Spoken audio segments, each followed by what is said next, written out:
I recently read a quote that said, "Autism never was an invisible disability to those who bullied us for our traits." This shit hit me so hard.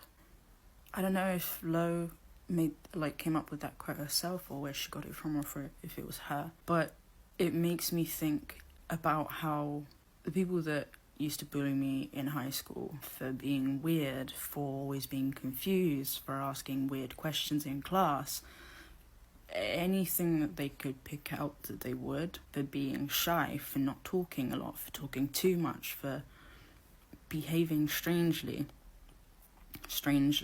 Saying that, I have a question, and I know that a lot of times in life, two opinions can exist at the same time and both be true. However, how is it that every time in my life I have ever told someone that I'm autistic, a lot of the times growing up, and maybe not these days so much because I've been learning to unmask, sometimes I still get it, but almost all of the time that I used to say I'm autistic to somebody, they would say, "Oh, but you don't look like you're autistic," or "Oh, my sister's got autism, but you seem nothing like her." How can I, at the same time, not seem autistic, but also seem autistic enough for my traits to be picked out and bullied for them? How can those two things coexist? I don't seem autistic, yet I do enough to be mistreated for being autistic, segregated for being autistic, misunderstood for being autistic, patronized for being autistic, ridiculed for my autistic traits. How can those two statements both exist? Because it really confuses me. Now, at the end of the day, I don't really care if someone sees that I'm autistic, doesn't believe that I'm autistic for some fucking reason. My problem is those of us who are better at masking than others and who have learnt to hide away parts of us because of the society that we live in and because of these sorts of statements, we then also have to deal with both being misunderstood for being autistic, but now also being misunderstood because we're not autistic enough. And I understand that some of us have got pretty good at masking to the point that maybe we do come off as neurotypical. But it's so invalidating to be like, by the way, I'm autistic, just letting you know, in case you think I'm being rude for some reason. At the end of the day, I'm just misunderstanding what is happening in the social situation, and then people being like, "But you're not though, are you?" Why would I lie about such a thing? Like, what are you saying? Our lives are difficult enough as it is, with all the sensory issues, with the societal norms that we don't fit into, with the confusing conversations that we have to have on a day-to-day basis, with being misunderstood, with being segregated, with being part of a minority, with not having enough accommodations in this world for the way that we experience our lives. We now have to deal with invalidation.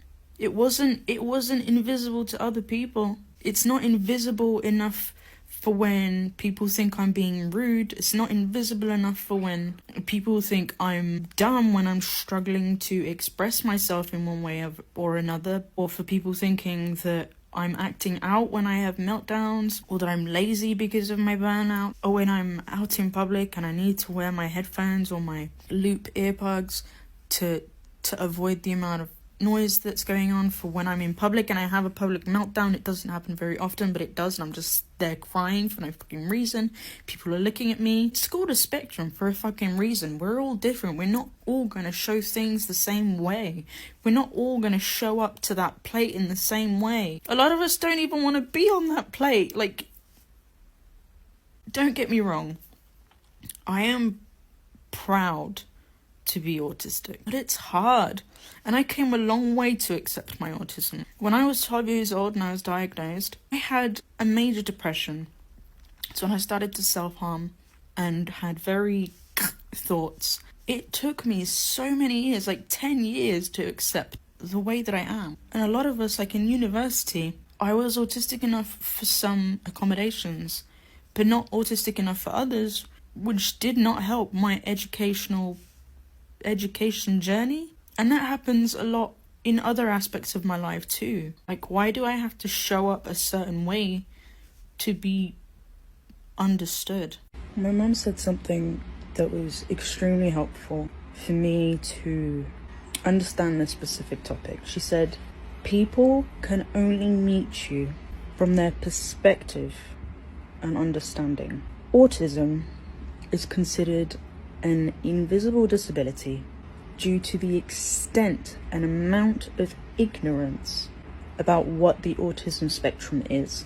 And it's highly invalidating and exhausting to work so hard in order for us to accept ourselves, our autism, and the way that we are, just for others to question our validation on their lack of knowledge that they hold on the topic. It makes us feel further concealed and inefficient. One cannot be both autistic and not autistic at the same time. We may unintentionally or intentionally hide away or conceal our traits to avoid prejudices, ignorance, unwanted criticism, feelings of being undervalued and minimized, and yet still receive that treatment anyways. And my frustration comes from the fact that the lack of knowledge in this world about autism means that masked autistics, like myself, are segregated from society and then also set apart from our own diagnostic, whether medically diagnosed or professionally diagnosed or self-diagnosed. But that's a whole different topic that people also don't understand, which I may touch upon in the future because it's not what you think it means. The point is that it just further isolates us. When people have a narrow understanding and preconceived notions of what autism is or what autism should look like, they won't understand or even grasp the concept that the autism spectrum can appear masked, can appear intellectual, and can appear aware. That's not to say that autistics with high needs are not intelligent. Every single autistic has a beautiful, unique, and expansive brain. Let me just make that very clear. What I'm saying is that each autistic has their own set of needs, experiences, and capabilities. When you throw comorbidities into the equation, the situation becomes even more complex. That is why each and every autistic's voice is so important, because if we don't speak up for ourselves, people's perspectives and understandings of autism will never change nor expand. That's why we started to speak up more, and that's why you've been seeing autistic people, so many more autistic people pop up more. Remaining confined to a specific and incomplete perception of a topic, no matter what the topic may be, will always keep you behind, ill-informed, and ignorant. Learning is so beautiful. It opens you up to a larger world, changes your angles and your views and the way in which you see the world to a point where not only you grow as a person, but it allows those around you to grow also. And it gives people in minorities opportunities to be further heard and seen, because by opening up yourself to listening and learning and gaining knowledge allows other people to feel like they can be heard and they can be seen and they can speak up about their experiences without prejudice. Just as any other concept in this world, any other story, any other misunderstood ideal minority, being on the autism spectrum, coming from me, and this is what I believe, is difficult, yes. I don't deny that, and I will never deny that. My life will probably always be a struggle, no matter how much I adapt or learn. But it's also so goddamn beautiful, like the way that we autistics see the world. It is saturated, it is colourful, it is bright. We have a larger understanding of what the world is and what the world should be, and that is one of integration and understanding of each other. And even when even when we have these major rigid beliefs and we struggle to accept authority, and we hold this like stand your ground no matter what opinion of society and authority, we're still the people that struggle to hold grudges. We're the people that forgive easily. We're the people that are sensitive and understanding to other people's opinions, understandings, experiences. And if the world thought that way, wars just wouldn't fucking exist. They just wouldn't.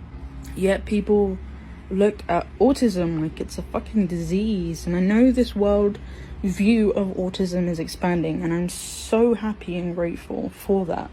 But there are so many people that still believe that autistics are just these poor creatures that were struck by bad luck, and they now have to live their life with lack of understanding and inability to grow and develop, and they're just these poor disabled souls that need rescuing and saving and healing and fixing, and we're just sat over here like, we wish you guys had the brain that we have. The world just looks so different from where we sit. The world looks so much different from where we sit. Think about that.